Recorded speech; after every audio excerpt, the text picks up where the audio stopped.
Buenos días, hoy les presentaré los continentes del mundo. En el continente americano tenemos primero a Estados Unidos. Los estadounidenses son una sociedad de inmigrantes en la que se encuentran representadas razas y personas de todos los países del mundo. La raza dominante es la blanca anglosajona, seguida de latinos, negros, chinos, asiáticos, etc. Los indios nativos son casi una curiosidad por ahí. En tanto al clima, podemos ver que en diferentes tiempos del año suelen tener nieve, como por ahora en estos meses noviembre y diciembre, mientras que por otros meses suelen tener un sol intenso muy fuerte. Es un clima muy variado en tanto a eso, puede ser tanto frío como calor y no es muy húmedo el clima. En tanto a la economía, Estados Unidos es la economía más importante del mundo. Se trata de un régimen liberal capitalista en el que podemos encontrar todo tipo de empresas, desde las grandes multinacionales presentes en todo el mundo hasta las pequeñas empresas que solucionan la economía de una familia. El sector empresarial está muy bien estructurado. En cuanto a África, como el país más desarrollado, tenemos en este caso a Sudáfrica. Mientras que en su sociedad los blancos gozan de un nivel de vida comparable al de países más desarrollados del mundo, pero no ocurre lo mismo con la población no blanca, o sea, los negros. Aunque estos constituyen más del 75% de la población, solo obtienen el 28% de ingresos totales del país.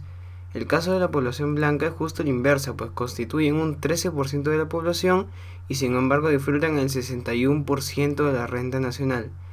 En cuanto a los asiáticos mestizos, los niveles de ingresos son del 4 y el 7% respectivamente, lo cual está en más proporción con su número.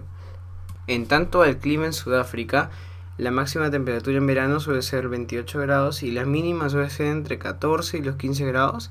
Es un clima subtropical, un poco húmedo, sí, por cierto, pero siempre hay sol, nunca se ve el sol ahí en Sudáfrica por ahora. Y bueno, ese ha sido el clima. En tanto a la economía sudafricana, podemos ver de que hace unos cuantos años Sudáfrica era muy parecido a sus países vecinos, pero llegó un momento en el que llegaron muchos inmigrantes adinerados y comenzaron a poner edificios, negocios, empresas multinacionales muy grandes. ¿Y qué pasó? Creció todo, comenzaron a ganar mucho más dinero y ahora es una ciudad ya casi del primer mundo y no es tan pobre por lo visto. En cuanto a Europa, tenemos a Gran Bretaña. La sociedad actual de Gran Bretaña se puede dividir en 7 clases sociales, atendiendo a unos criterios económicos, sociales y culturales, según un estudio divulgado hace una semana atrás. La investigación deja atrás la obsoleta clasificación en 3 clases sociales tradicionales como la obrera, la media y la alta, que solo representan en la actualidad el 39% de la población. Más de 161.000 personas participaron en la que ha sido la mayor encuesta de este tipo realizada en este país, dirigida por la BBC, y cuyos resultados se publicaron la semana pasada en la revista británica Sociology Journal. El proyecto desechó los parámetros que tradicionalmente definían la clase, la ocupación de la renta y la educación por considerarlos demasiado simplistas y se inclinó por otras 3 dimensiones, la económica, la social y la cultural. De esta manera podemos poner de que hay muchísimas clases sociales ahí. Se nota que son un poco clasistas, que por ejemplo una de estas son los nuevos trabajadores adecuados, la clase trabajadora tradicional y por ejemplo los trabajadores emergentes, trabajadores acaudalados, y estos son unos cuantos ejemplos de su sociedad. En cuanto al clima, podemos ver que puede ser tanto muy soleado como puede tener nieve y muchas lluvias, sobre todo es un clima muy húmedo por allá que hay en Gran Bretaña. En cuanto a la economía, tras la Segunda Guerra Mundial y la pérdida progresiva de las colonias, el país retomó el rumbo como potente economía manteniendo una doble alianza que dura hasta nuestros días.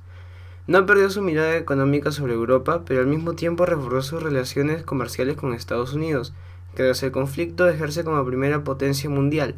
Este papel económico le ha permitido mantener un sólido y constante desarrollo a lo largo de la segunda mitad del siglo XX. En cuanto a Asia, tenemos a Japón. Con una población de unos 130 millones de habitantes, Japón es el 5.º país más poblado de Asia, dejando al margen a Rusia y el 10.º del mundo. La zona septentrional y occidental del archipiélago japonés está prácticamente deshabitada. Las 3/4 partes de los japoneses viven en ciudades. La mayor metrópolis de Japón, Tokio, se sitúa en la llanura de Kanto, la más extensa del archipiélago. Japón se encuentra actualmente entre las sociedades más desarrolladas. Su PNB por capital es de unos $34.000, uno de los más altos del mundo.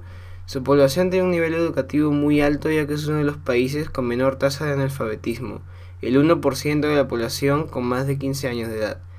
En una sociedad compleja que intenta compatibilizar la influencia occidental con sus tradiciones milenarias, el escaso dinamismo demográfico hace temer la viabilidad del sistema de pensiones y la disponibilidad de mano de obra.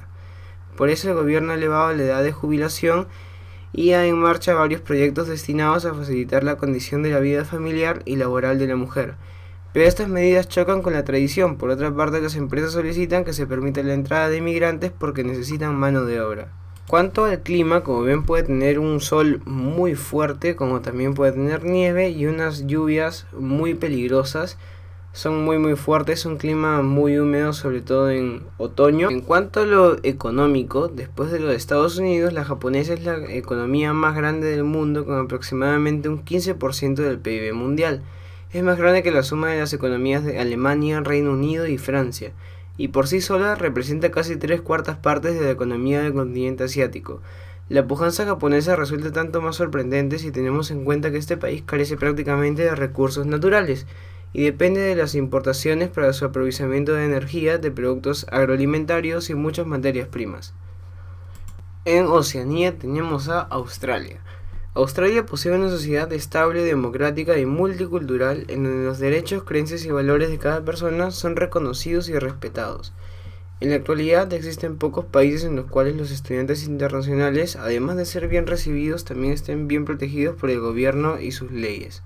Australia posee un clima extremadamente seco, muy cálido, y en ciertos sitios hay nieve, suelen ser muy pocos, en su mayoría lugares turísticos para que se practique el esquí. En cuanto a economía, Australia es miembro de la Organización para la Cooperación y Desarrollo Económico de las Naciones Industrializadas Dirigentes, y sus habitantes disfrutan de un alto nivel de vida. En 1994 su Producto Interior Bruto fue de 332.600 mil millones de dólares. Sus exportaciones son sobre todo de productos primarios y sus importaciones de artículos industriales de varias clases. Como resultado de esto, la economía de Australia es vulnerable a las fluctuaciones de precios en los mercados de divisas mundiales, así como a la inflación de sus principales proveedores.